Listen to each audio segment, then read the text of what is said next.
नमस्कार, मैं हूं आपके साथ आशा सरमाल। चलिए शुरुआत करते हैं रिपोर्टर की। और रिपोर्टर में आज हम आपको दिखाएंगे कि किस तरह से अलग अलग 5 खबरों को लेकर मंथन किया जाएगा। सबसे पहले महबूबा की स्टेटमेंट को लेकर बात करेंगे, क्योंकि आज इशारों ही इशारों में महबूबा मुफ्ती ने काफी बड़ी बड़ी बातें यहां पर कहने की कोशिश की है। और जाहिर तरीके से आपको बताते चले कि गुपकार गठबंधन जिस तरह से सहमति बताता हुआ नजर आया है, लेकिन अब जानना बहुत जरूरी है कि आखिर स्टेटमेंट्स किस तरह से दी गई हैं। दूसरी खबर पर बजरंग दल के हवाले से यहां पर बातचीत होगी, क्योंकि गुपकार अलायंस ने जिस तरह सहमति जताई है, इस पर यहां बजरंग दल पूरी तरह से रोष दिखाता हुआ नजर आ रहा है कि आखिर क्यों जम्मू के लीडर्स को नहीं लिया गया है साथ में, और जम्मू के हक की बात को कौन सामने रखेगा, ये देखने वाली बात है। और तीसरी खबर पर आपको दिखाया जाएगा कि हत्या का मामला किस तरह से सामने आया है।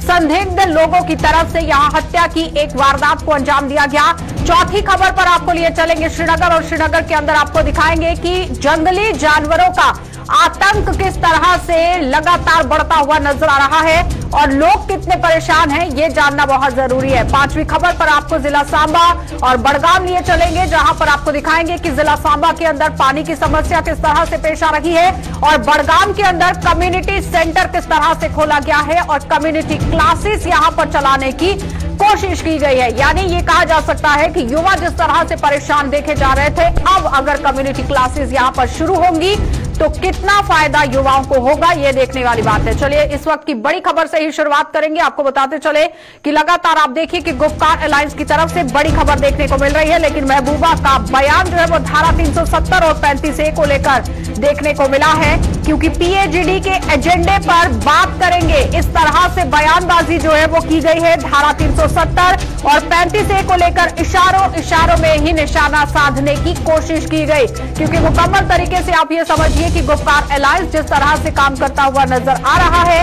इस पर आप ये समझना बहुत जरूरी है कि PAGD के एजेंडे पर बात होगी, क्योंकि जब यहां पीपल्स डेमोक्रेटिक ये पूरा अलायंस यहां पर बनाया गया था, उस वक्त मुकम्मल तरीके से ये कहा गया था कि जम्मू कश्मीर के एजेंडे को लेकर ये अलायंस बना है, गुपकार गठबंधन यहां पर बनाया गया है। तो थोड़ा सा ये समझिए कि एजेंडा सिर्फ और सिर्फ धारा 370 और 35 से पहले बताया गया था।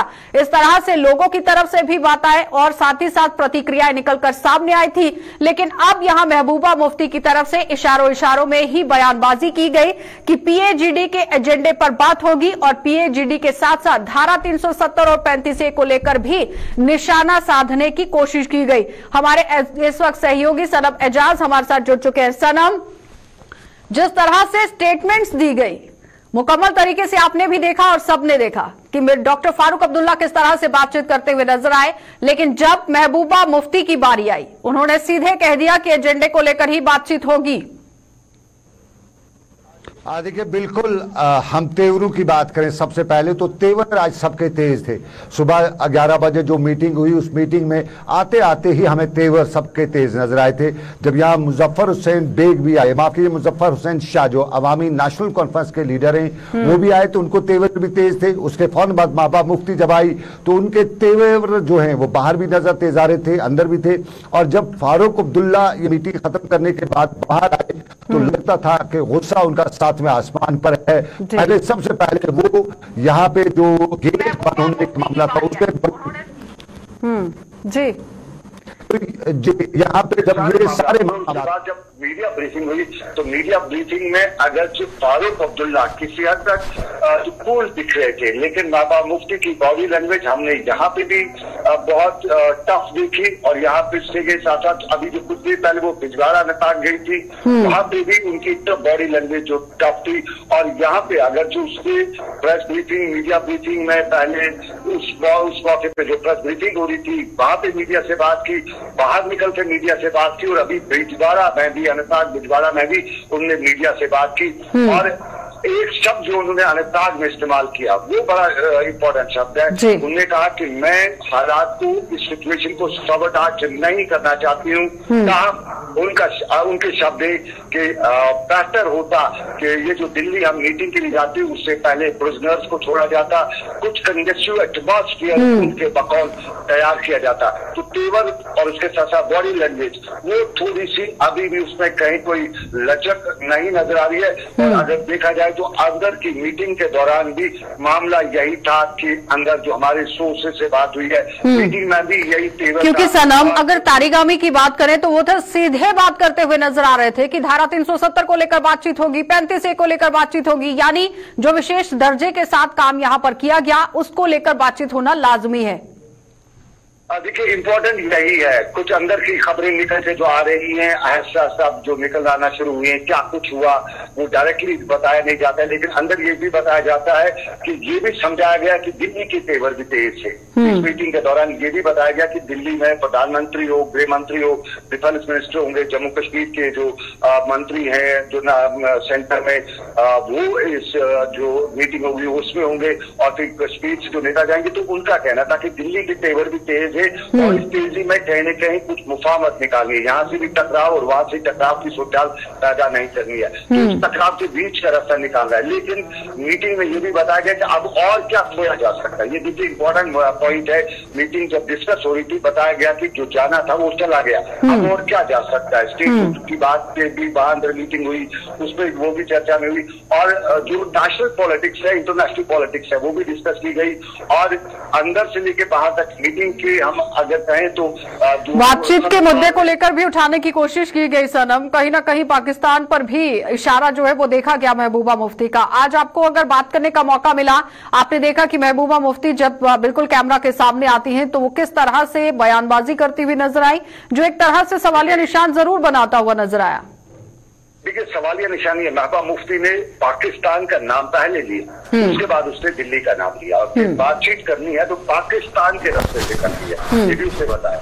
अगर उसने यही बताया कि अगर अमेरिका और अफगानिस्तान में तालिबान बात कर सकते तो यहाँ क्यों नहीं, ये तो दूसरी बात होगी। लेकिन इम्पोर्टेंट उसने ये भी कहा कि कश्मीर के से लेकर दिल्ली तक जो बातचीत है हमें कानून की या कॉन्स्टिट्यूशन के दायरे के अंदर बात करनी है। ये उसने मीटिंग में बोला, अंदर कॉन्स्टिट्यूशन के दायरे के अंदर बात करनी है, और दायरे के अंदर रहते हुए हमें अपना हक मान। उसने ये नहीं बताया कि हमने 300, उसने बताया अंदर मीटिंग के हमें इशारों में बातें की गई है सनम, लेकिन तारिगामी ने तो सीधे साफ शब्दों में कह दिया है। तो कहीं ना कहीं अब ये सवाल जरूर उत्पन्न होता हुआ नजर आता है कि गुपकार गठबंधन फिर से डीडीसी के चुनावों की तरह ही एक हुआ है या फिर लंबे समय तक काम करेगा, क्योंकि डीडीसी चुनावों में भी गुपकार गठबंधन एक हुआ था, लेकिन उसके बाद आपने देखा कि एक एक करके मतभेद किस तरह से पैदा हो गया।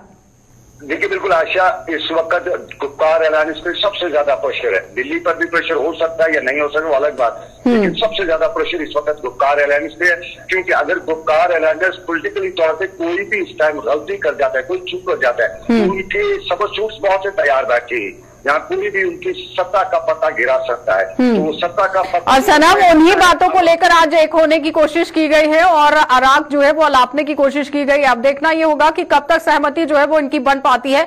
बहुत बहुत धन्यवाद सनम बातचीत के लिए। तो फिलहाल आपने देखा कि हमारे सहयोगी सनम एजाज हमारे साथ जुड़े हुए थे, जो बता रहे हैं कि किस तरह से गुपकार गठबंधन जो है वो एक होता हुआ नजर आया है। लेकिन देखने वाली बात ये होगी कि कितने समय तक गुपकार गठबंधन एक रहेगा, ये देखने वाली बात है। आगे बढ़ जाएंगे, अब आपको लिए चलते हैं बजरंग दल की तरफ, क्योंकि लगातार आप देखिए किस तरह से आरोप जो है वो लगाए जा रहे हैं कि जम्मू के साथ यहां भेदभाव क्यों और जम्मू का प्रतिनिधित्व कौन करेगा, ये बड़ा सवाल है। और बजरंग दल के जरिए आप देखिए किस तरह से बात करने की कोशिश की जा रही है, क्योंकि बजरंग दल ने यहां रोष जाहिर कर दिया है और गुपकार एलायंस के साथ जिस तरह से बातचीत करने की कोशिश की गई है, सहमति पर यहां पूरी तरह से बजरंग दल जो है वो रोष जताता हुआ नजर आ रहा है कि आखिर अगर गुपकार गठबंधन के साथ बातचीत खोली गई है तो जाहिर तरीके से सवाल यहां पर यह है कि आखिर जम्मू का प्रतिनिधित्व कौन करेगा, जम्मू की आवाम की आवाज को वहां तक कौन पहुंचाएगा और जम्मू को किस तरह से रिप्रेजेंटेटिव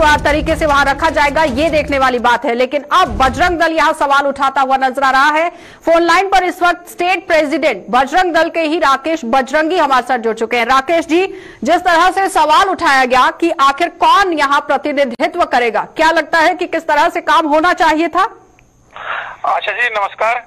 देखिए आशा जी, ऐसा है कि जिस समय इन्होंने गुपकार एक एजेंडा जो लागू किया, जो इन्होंने अपना एक ग्रुप बनाया 6 पार्टियों का मिलकर, उस समय जो है कि बजरंग दल ने काफी विरोध प्रदर्शन किया था। और मैं बता दूं कि उस समय पूरे जम्मू के लोगों ने विरोध प्रदर्शन किया, कई लोग जो है वो सामने आए और उन्होंने भारी विरोध जो किया। उसके बाद जब महबूबा मुफ्ती जम्मू एयरपोर्ट पे आई तो उसके बाद भी हमने उसका घेराव किया। उसके बाद जब इन्होंने ऊपर बटिंडी में जब इन्होंने वहां पर मीटिंग की तो उसके बाहर भी फारूक अब्दुल्ला के घर के बाहर भी हमारा जोरदार जो है विरोध हुआ उसका। और कई पार्टियां जब सामने आई, देखिए उन्होंने जो गुप्कार बनाया वो कश्मीर को लेके बनाया कि कश्मीर को कैसे सेव किया जाए। तो अब जब ये भाजपा भी उस टाइम जो थी वो गुप्कार के विरोध में थी और लगातार विरोध में है, और आज ये उनके साथ बातचीत करने जा रहे हैं। तो बातचीत करने जा रहे हैं, जबकि वो तो कश्मीर की बात करेंगे ही करेंगे। तो जम्मू के लिए बात कौन करेगा? जम्मू के लिए किसको चुना गया, किसको बुलाया गया? लेकिन जब सर उनसे सवाल पूछा गया तो उनका कहना था कि हर एक पार्टी का नुमाइंदा जो है वो जम्मू से भी ताल्लुक रखता है, लेकिन जितनी भी पार्टियों को बुलाया गया है उनके सीनियर लीडर ही वहां पर पहुंचेंगे जो जम्मू और कश्मीर दोनों की बातचीत को वहां सामने रखेंगे।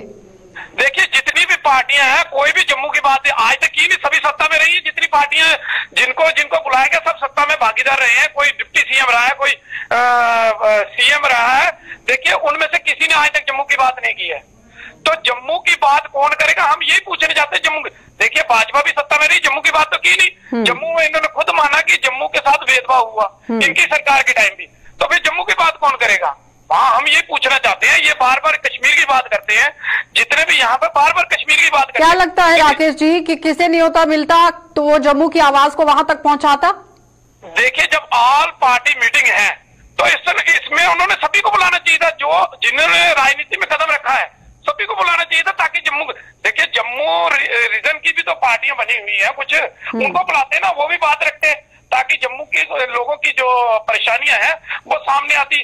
अब ये मिली जुली वो रखेंगे, जम्मू की बात कम रखें, कश्मीर ज्यादा रखें, क्योंकि कश्मीर शुरू से डिस्टर्ब है, वहां लगातार मिलिटेंसी है। तो ये वहां की बात करेंगे और ये पूरे विश्व पटल में दिखाने की बात करेंगे।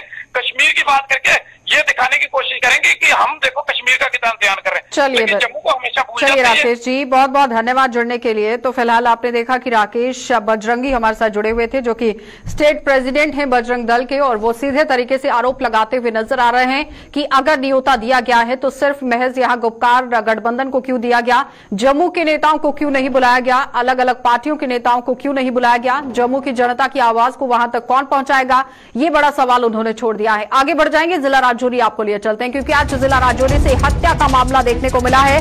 संदिग्धों की तरफ से ये हत्या का मामला यहां पर पेश आया है और गंभीर हालत में युवक की मौत हो गई और पुलिस मुकम्मल तरीके से आप देखिए कि हरकत में आती हुई नजर आ रही है। लेकिन जिला राजौरी के अंदर से ये पहला मामला हत्या का सामने नहीं आया है, इससे पहले भी कई बार ऐसी घटनाओं को अंजाम दिया गया है, लेकिन आज फिर से आप देखिए किस तरह से हत्या का मामला जिला राजौरी से सामने आया है, जहां पर काफी तरीके से सवालिया निशान ये बन रहा है कि आखिर किस तरह से हालात जो है वो राजौरी जिले के अंदर बनते हुए नजर आ रहे हैं, क्योंकि संदिग्धों की तरफ से इस घटना को अंजाम दिया गया है और गंभीर हालत में युवक को जब अस्पताल पहुंचाया जा रहा था उस वक्त इस युवक की मौत हो जाती है और जीएमसी जम्मू के लिए इसे रेफर किया गया था। लेकिन सबसे बड़ी बात यहां पर यह है कि किस तरह से अब सूरत हाल जिला राजौरी के अंदर बनते हुए नजर आएंगे। इसी खबर पर ज्यादा जानकारी के लिए जमशेद मलिक हमारे साथ जुड़ चुके हैं। जमशेद, साफ तस्वीरें भी आपको दिखा रहे हैं कि परिवार वालों के अंदर किस तरह से इस वक्त दुख का जो एक पहाड़ है वो टूट पड़ा है, क्योंकि इनके घर के युवक की मौत हो गई है। संदिग्ध परिस्थितियों में आप देखिए किस तरह से मौत की ये घटना सामने आई है, कुछ संदिग्धों की तरफ से इस पूरी वारदात को अंजाम दिया गया। जमशेद, आखिर जिस तरह से आप देखिए ये कोई पहला मामला नहीं है, इससे पहले भी कई बार हत्या के मामले देखने को मिले हैं, लेकिन ये पूरा मामला जरा समझाइए। जी गुरु जी, बिल्कुल पहले ये संदिग्ध लोगों की तरफ से था, मगर अब ये संदिग्ध नहीं रह गए, क्योंकि पुलिस ने इन लोगों को आइडेंटिफाई कर लिया है जिन लोगों की तरफ से इस नौजवान का कत्ल किया। और सबसे बड़ी बात गुरु जी ये है कि ये 3 बहनों का इकलौता भाई है और इनका बाप भी फालिज का पेशेंट है, जो बेड पे जिसको लाया जा सकता है और ले जाया जा सकता है, चल भी नहीं पाता। ये शख्स देर रात को अपनी भैंस लेकर, जिस तरह इनके घर वालों की तरफ से कहा जा रहा है कि मुरादपुर से भैंस लेकर आ रहा था और 4 किलोमीटर तकरीबन 5 पीर के आसपास इलाके में कुछ लोगों ने इनको रोककर इनके साथ मारपीट की, जिसमें काफी जख्मी और बाद में इसको राजौरी मेडिकल कॉलेज लाया गया, जहां से इसको जम्मू के लिए रेफर कर दिया गया और उसके बाद में मौत हो गई। मौत होने के बाद जब मौत की खबर आई तो लोगों की बड़ी तादाद, इसके गांव के जहां राजधानी के रहने वाले उस लोगों की तादाद और कुछ शहर के सियासी समाजी तंजीमों की तरफ से इस पे प्रोटेस्ट करने के लिए डीसी ऑफिस और डीआईजी ऑफिस और एसएसपी ऑफिस के बाहर धरना दिया गया, जहां प्रशासन के बाद बातचीत के साथ इन लोगों की तरफ से प्रशासन को टाइम दिया गया था और प्रशासन ने फौरी कार्रवाई करते हुए उन लोगों को आइडेंटिफाई कर लिया, उनके खिलाफ एफआईआर। जमशेद, ये बताइए कि आखिर हत्या की घटना को अंजाम क्यों दिया गया? जी, ये आने वाली तफ्तीश के बाद जो इसकी तहकीकात होगी उसके बाद ही पता चल पाएगा। हाल तक जो भाई चीज सामने आ रही है वो ये कहा रहा है कि पशु लेके आ रहा था, उस पर जब हमला हुआ, जिस तरह मैं बता रहा हूँ, ये आने वाले कुछ टाइम में पता चल पाएगा कि क्या कारण था जिसपे इस पे हमला किया गया और पुलिस की तरफ से इस पे एफआईआर नंबर। ये मरादपुर इलाके के लोग बताए जा रहे हैं जिनपे 302, 341, 323, 336, 147, 148 आईपीसी के तहत मुकदमा दर्ज कर लिया गया और उनकी पकड़ दकड़ के लिए भी पुलिस की पार्टियां रवाना कर दी गई हैं। थोड़ी देर पहले एसएसपी की तरफ से एक नोट भी जारी किया गया जिसमें सारी डिटेल दी गई है कि इन लोगों की गिरफ्तारी के लिए काफी टीमें जो है रवाना कर दी गई हैं जिन्होंने इस नौजवान पर हमला किया, क्योंकि अभी तक इस नौजवान की डेड बॉडी जो राजौरी नहीं पहुंची है वो अभी जम्मू से निकली है, मगर अभी भी लोग जो है डीसी ऑफिस के बाहर ही बैठे हुए हैं क्योंकि लोगों की मांग है 302 के साथ इन लोगों के खिलाफ पीएसए लगाया जाए, क्योंकि इनकी तरफ से ये कहा जा रहा है कि ये लोग इससे पहले भी इस तरह की घटनाओं में शामिल रहे। मगर ये बड़ा मामला जरूर सामने आया जिसमें एक युवक की मौत हुई है, उसके बाद ये लोगों में काफी गुस्सा देखने को मिला। पहले मारपीट की घटनाएं देखी जाती थी लेकिन इस बार मारपीट इतनी ज्यादा बढ़ गई कि युवक की मौत हो गई।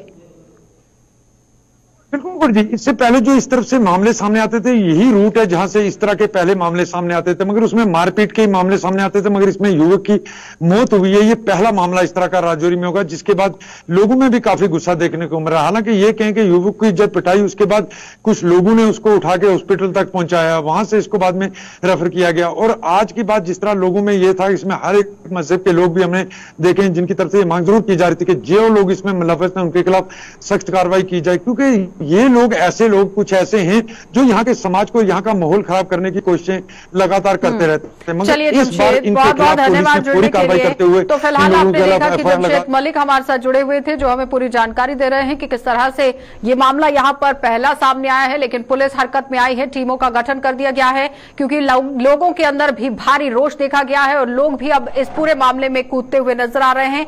आप देखिए कि किस तरह से इन लोगों की तरफ से इस पूरी वारदात को अंजाम देने की कोशिश की जाती है। मार पिटाई का ये पूरा मामला था, लेकिन साथ ही साथ मार पिटाई इतनी ज्यादा हो गई कि युवक की मौत हो गई है। तो जाहिर तरीके से इस पर संज्ञान लेना तो बहुत जरूरी था। आगे बढ़ जाएंगे, अब आपको श्रीनगर लिए चलते हैं। श्रीनगर से भी आज आप देखिए जंगली जानवरों का आतंक किस तरह से देखा जा रहा है। जंगली जानवरों का आतंक जारी है। रिहायशी इलाकों की तरफ अब ये जंगली जानवर रुख करते हुए नजर आ रहे हैं और वन विभाग की तरफ से पूरी तरह काम जो है वो देखा नहीं जा रहा है। वन विभाग पर मुकम्मल तरीके से यहाँ आप देखिए सवालिया निशान उठता हुआ नजर आ रहा है कि आखिर वन विभाग की तरफ से किस तरह से काम किया जा रहा है, ये देखने वाली बात है। इसी खबर पर ज्यादा जानकारी के लिए इस वक्त हमारे साथ अमजद जुड़ चुके हैं और अमजद से ही जानेंगे कि आखिर क्या कुछ है इस वक्त सूरत हाल। अमजद, किस तरह से रिहायशी इलाकों का रुख कर रहे हैं जंगली जानवर और वन विभाग आखिर क्यों लंबी ताने सोया हुआ है?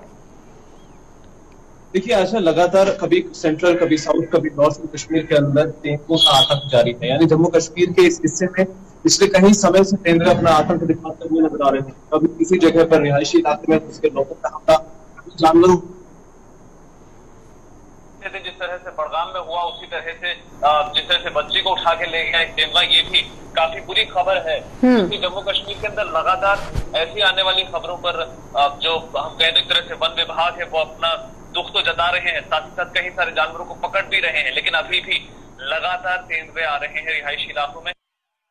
अर्बनाइज्ड लेपर्ड भी कहा जा रहा है और एक्सपर्ट्स ने ये भी पिछले दिनों में सुझाव दिया था कि उन्हें मार दिया जाए। वो ऐसे तेंदुए हैं जिन्हें ना हम शहर में रहने दे सकते हैं क्योंकि खूंखार है, ना ही हम उन्हें जंगलों में छोड़ सकते हैं क्योंकि वो जंगल के इकोसिस्टम के हिसाब से नहीं बढ़े, नहीं पले और वो खतरनाक हो सकते हैं हमारे लिए जम्मू कश्मीर के जो सिविलाइज्ड। अमजद, पहले यहाँ वन विभाग की तरफ से बताया गया था कि उपकरण नहीं है, लेकिन विभाग को जब सारी चीजें यहाँ मुहैया कराई गई हैं उसके बावजूद भी अगर नहीं नकेल कसी जा रही है तो कहीं ना कहीं ढिलाई तो देखी गई है।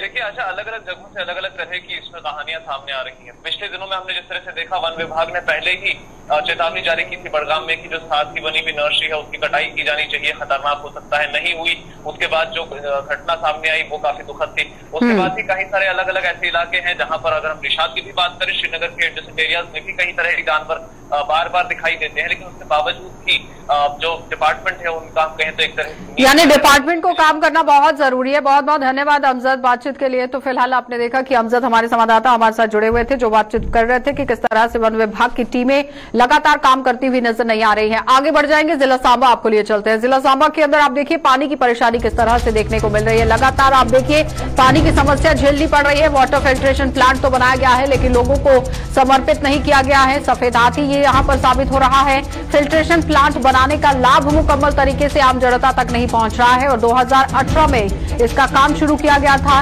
लोगों को समर्पित करने की बात कही गई थी, लेकिन अभी तक आप देखिए कि किस तरह से हालात जो है वो बनते हुए नजर आए थे। ऋषि खजूरिया इस पर जुड़ चुके हैं और ऋषि खजूरिया से ही बातचीत करेंगे कि आखिर किस तरह से अब सूरत हाल जो है वो देखने को मिल रहे हैं और कब तक इस पर काम जो है वो मुकम्मल तरीके से होगा, कब तक समर्पित किया जाएगा यहाँ पर ऋषि इस फिल्ट्रेशन प्लांट को। देखिए आपको बता दें कि जो फिल्ट्रेशन प्लांट है जिसमें जिला सांबा की अगर बात करें तो सांबा शहर के प्रॉपर जो लोग हैं उनको ये जो अगर ये फिल्ट्रेशन प्लांट काम कर जाता है वक्त पर तो 20,000 गैलन प्रति घंटे के हिसाब से पानी मिलेगा। यानी पूरे दिन की अगर बात करें तो 3,20,000 गैलन पर डे के हिसाब से। और बताया जा रहा है कि जो आला अधिकारी हैं वो लगातार इसके ऊपर ये तर्क देते नजर आए कि हम आज इसको सैंक्शन कर देंगे, कल कर देंगे, लेकिन अभी तक इसको ना तो फंक्शन किया गया है ना ही इसे पूरी तरह से हैंड ओवर किया गया है। और ये बताया जा रहा है कि इसकी कमीशनिंग को लेकर कुछ एक अलग बजट जो है वो तैयार किया जा रहा है। कैपेक्स बजट के हिसाब से लगभग 6 करोड़ के आसपास का जो पैसा है वो रिलीज किया जाएगा और इसकी कमीशनिंग के लिए अलग अलग कंपोनेंट्स इसमें लगाए जाएंगे।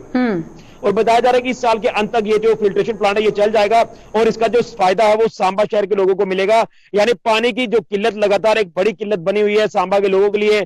सांबा एक कंडी इलाका है तो यहाँ पानी की लगातार किल्लत देखी जाती है। उस किल्लत को दूर करने के लिए ये फिल्ट्रेशन प्लांट जो बनाया गया था, लेकिन 2006 में ये जब सैंक्शन किया गया 2009 में ये कंप्लीट होना था, ये 2009 में कंप्लीट नहीं हो पाया और 2015 में जाकर इसका टेंडर अलॉट होता है, फिर 2017 में काम लगता है और 2018 में ये। चलिए ऋषि बहुत बहुत धन्यवाद जुड़ने के लिए। तो फिलहाल आपने देखा कि ऋषि खजूरिया हमारे साथ जुड़े हुए थे जो बता रहे हैं कि किस तरह से फिल्ट्रेशन प्लांट का काम जो है वो हो गया है, लेकिन अभी तक यहाँ मशीनें नहीं लगाई गई हैं। मुकम्मल तरीके से मशीनें लगाना बहुत जरूरी है। आगे बढ़ जाएंगे, अब आपको जिला बड़गाम लिए चलते हैं। बड़गाम के अंदर आप देखिए कम्युनिटी क्लासेस का आरंभ कर दिया गया है। आज बच्चों को यहाँ पर बड़ी राहत मिलती हुई नजर आई है और बड़गाम में कम्युनिटी क्लासेस का आगाज हो गया है और बच्चों को जिस तरह से दिक्कतें झेलनी पड़ रही थी अब कहीं ना कहीं राहत है और सीईओ और डीसी की तरफ से ये पूरी हिदायत यहां पर दी गई है और 12 जोन में कम्युनिटी क्लासेस शुरू की गई हैं। यानी बड़गाम के जिले के अंदर जो बच्चों को परेशानियां झेलनी पड़ रही थी उसी को मद्देनजर रखते हुए अब यहां प्रशासन जो है वो हरकत में आया है। साफ तस्वीरों में आप देखिए समय का अभाव है, इसलिए जल्दी जल्दी से तस्वीरें आपको दिखा रहे हैं कि किस तरह से कम्युनिटी क्लासेस यहां पर शुरू कर दी गई हैं और मुकम्मल तरीके से आप देखिए कि जनता को किस तरह से सहूलियत पहुंचानी है, इस पर प्रशासन काम भी कर रहा है। बच्चों को 2 गज की दूरी बनाकर यहां पर बिठाया गया है। एसओपीज का पालन करते हुए ये पूरा काम यहां पर करने की कोशिश की गई है। तो चलिए कार्यक्रम में इतना ही। देश और दुनिया की खबरों के लिए आप बने रहिए हमारे साथ।